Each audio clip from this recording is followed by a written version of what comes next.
Buddy, I'm not going to pretend that this wasn't a crap show for most of it, because it was. There's no question about that. It was life and death, as our old boss used to say in the Nick Horvath reference. Third quarter. 13-7 going into the fourth. But, you know, I actually am encouraged for one reason, simply because I'm seeing athletes fly around on this field unlike I have ever seen. A concentration of a lot of different guys, Polk, Scott, Tompkins, Barkley, and there are other guys waiting in the wings, so I don't think I've even set foot on the field. So. Well, it's definitely more pronounced when you're playing a Buffalo side that isn't particularly fast. I know. The true test will be, but what you're saying is they can kind of make something out of nothing. And it was nothing. Right. They can make something out of nothing because of the speed they have at their disposal. And I think, to the staff's credit, they will play kids early. Special teams return yards were huge in this game. You know, that kind of got them going. Set up the first two scores. Yeah, and then I mean, I really think, Dave, we're talking about a changing in the guard at tailback already. I think Saquon Barkley is the present and the future.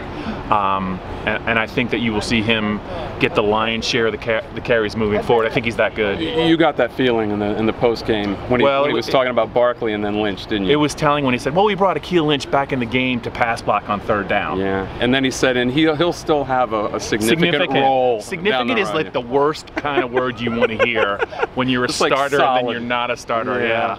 It certainly sounded like that.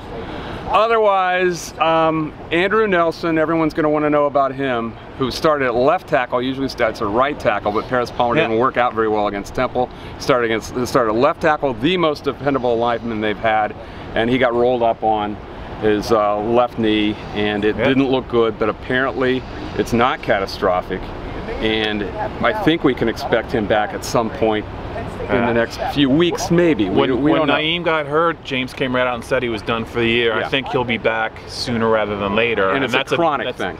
That's what James said. Yeah, it was his left leg, and you know they need him back. They really do. The other news I thought was the middle linebacker now is Jason Kabinda. It's not going to be Gary Wooten, and Carl Nassib dominated defensively. You're supposed to do that against Buffalo. Against Buffalo when you have the two big guys inside.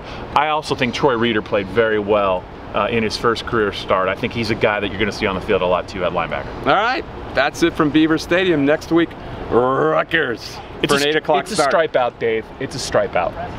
What's a stripe out? Blue, then white. Oh, we're doing that blue, now. Then white. Much like this is a stripe out. Getting purple, awful, black, purple, conformist, and regimented in this place until way wee in the evening after Rutgers from Beaver Stadium. Adios.